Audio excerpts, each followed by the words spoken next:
ഞാൻ ഇവിടെ ഒരു 1/2 കിലോ ബീഫ് ചെറിയ കഷ്ണങ്ങളാക്കി മുറിച്ചെടുത്തിട്ടുണ്ട്. അതിലേക്ക് നമുക്ക് കുറച്ച് ആവശ്യത്തിനുള്ള ഉപ്പിട്ട് കൊടുക്കാം.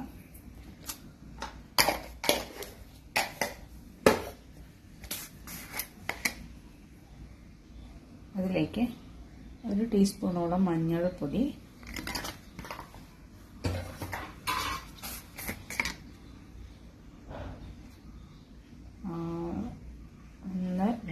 3 ടീസ്പൂൺ മുളക് പൊടി, അതിൽ കൂടെ തന്നെ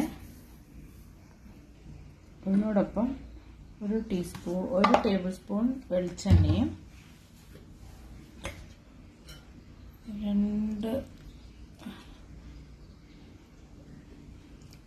1 ടേബിൾ സ്പൂണോളം വിനാഗിരിയും ഒഴിച്ച് നല്ലപോലെ മിക്സ് ചെയ്യാം.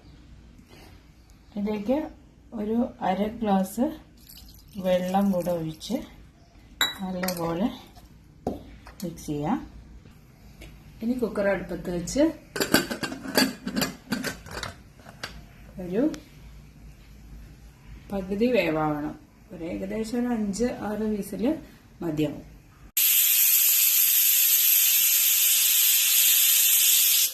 ഇതിലെ വെള്ളം അങ്ങോട്ട് വറ്റിച്ചെടുക്കുക. നല്ലപോലെ തിളച്ച് വെള്ളം വറ്റി വരുന്നത് വരെ ഹൈ ഫ്ലെയിമിൽ വെക്കാം. ബീഫ് നല്ലപോലെ വെള്ളമൊക്കെ വറ്റി തന്നിട്ടുണ്ട്. ഇനി നമുക്കിത് ഫ്രൈ ചെയ്തെടുക്കണം. ഇനി നമുക്കൊരു പാന് അടുപ്പത്ത് വെച്ച് അതിലേക്ക് കുറച്ച് നല്ലെണ്ണ ഒഴിച്ച് കൊടുക്കാം. നല്ലെണ്ണ ആവുമ്പോൾ കുറച്ച് നാളിത് കേടുവരാതിരിക്കും. ഞാൻ ഇവിടെ ഒരു 1/2 കപ്പ് നല്ലെണ്ണയാണ് എടുത്തിട്ടുള്ളത്. നമുക്ക് ആദ്യം ഈ ബീഫ് ഒന്ന് ഫ്രൈ ചെയ്തെടുക്കാം. എണ്ണ നന്നായി ചൂടായിട്ടുണ്ട്. നമുക്കതിലേക്ക് ബീഫ് ഇട്ട് കൊടുക്കാം.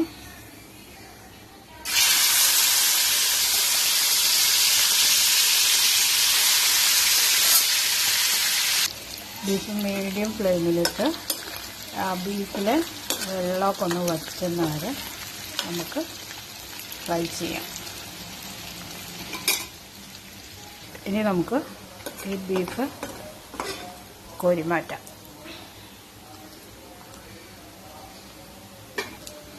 ഇതിൻ്റെ വെള്ളമൊക്കെ വറ്റിയിട്ടുണ്ട്. ബീഫിലത്തെ വെള്ളമൊക്കെ മാറി ഒന്ന് ഫ്രൈ ആയിട്ടുണ്ട്. വല്ലാതെ ഫ്രൈ ആവണ്ട.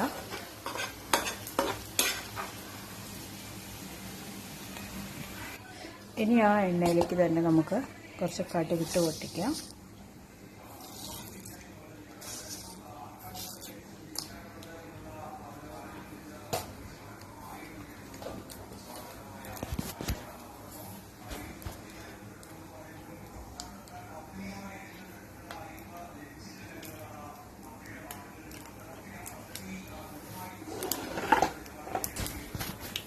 അതിലേക്ക് ഇഞ്ചി, വെളുത്തുള്ളി, പച്ചമുളക് ഇട്ട് കൊടുക്കാം.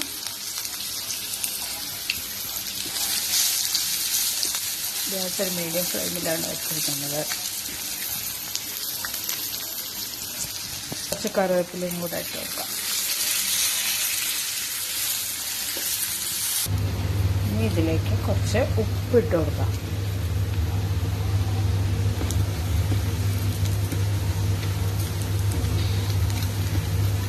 ഇഞ്ചി വെളുത്തുള്ളിയൊക്കെ നന്നായിട്ട് മൂക്കണം. ഇഞ്ചി വെളുത്തുള്ളിയൊക്കെ നന്നായി മൂത്ത് വന്നിട്ടുണ്ട്. നമുക്ക് അതിലേക്ക് ഒരു 3 ടീസ്പൂൺ കാശ്മീരി ചില്ലി ഇട്ട് കൊടുക്കാം. പിന്നെ കുറച്ച് എരിവുള്ള മുളക് പൊടി ഒരു 3 ടീസ്പൂണോളം എരിവുള്ള മുളക് പൊടി കൂടെ ചേർത്തിട്ടുണ്ട്. കൂടെ തന്നെ 1 ടീസ്പൂൺ കായപ്പൊടി ചേർത്ത് കൊടുക്കാം.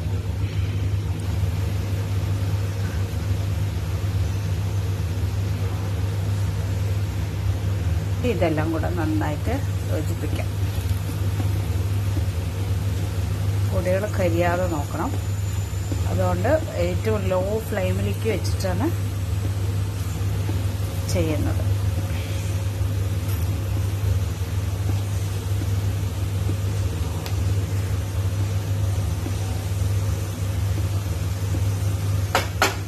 ഇനി നമുക്കിതിലേക്ക് 1 ഗ്ലാസ് വിനാഗിരി ഒഴിച്ചു കൊടുക്കാം.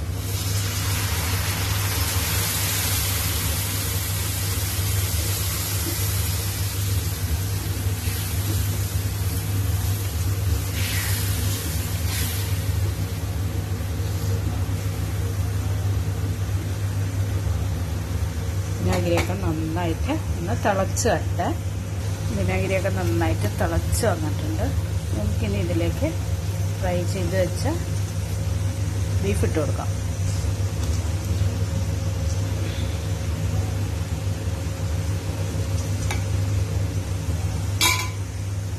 ഇനി ഇതെല്ലാം കൂടെ നന്നായിട്ടൊന്ന് യോജിപ്പിക്കാം.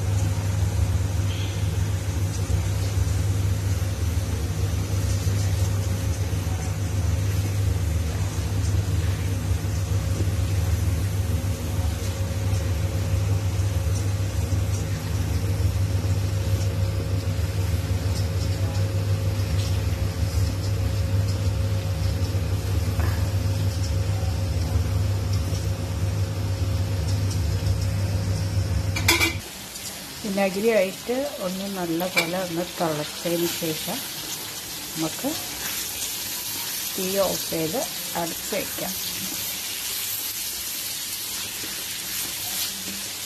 ഇതിൻ്റെ ഉപ്പും എരിവൊക്കെ ഒന്ന് ചെക്ക് ചെയ്തിട്ട് കുറവുണ്ടെങ്കിൽ കുറച്ച് ഇട്ട് കൊടുക്കാവുന്നതാണ്. ഗ്യാസ് ഓഫ് ചെയ്യുന്നതിന് മുന്നേ തന്നെ ഇട്ട് അതിൻ്റെ എല്ലാം ഒന്ന് യോജിപ്പിച്ചതിന് ശേഷം മാത്രം ഓഫ് ചെയ്യാവുന്നതാണ്. ഇനി ഇതിൻ്റെ ഉപ്പും മുളക് എല്ലാം എരിവെല്ലാം ഒന്ന് ടേസ്റ്റ് ചെയ്തതിന് ശേഷം നോക്കാവുന്നതാണ്. വല്ലതും കുറവുണ്ടെങ്കിൽ നമുക്കത് കുറച്ചും കൂടെ ആഡ് ചെയ്ത് കൊടുക്കാം. ഇനി ഇത് നല്ലപോലെ തണുത്തതിന് ശേഷം മാത്രമേ ഒരു എയർ ടൈറ്റ് കണ്ടെയ്നറിൽ വയ്ക്കാൻ പാടുള്ളൂ. ഇത് കുറച്ച് നാൾ എന്തായാലും കേടുകൂടാതെ തന്നെ ഇരിക്കും. അപ്പോൾ അടിപൊളി ബീഫ് അച്ചാർ ഇവിടെ തയ്യാറായിട്ടുണ്ട്. Thank you.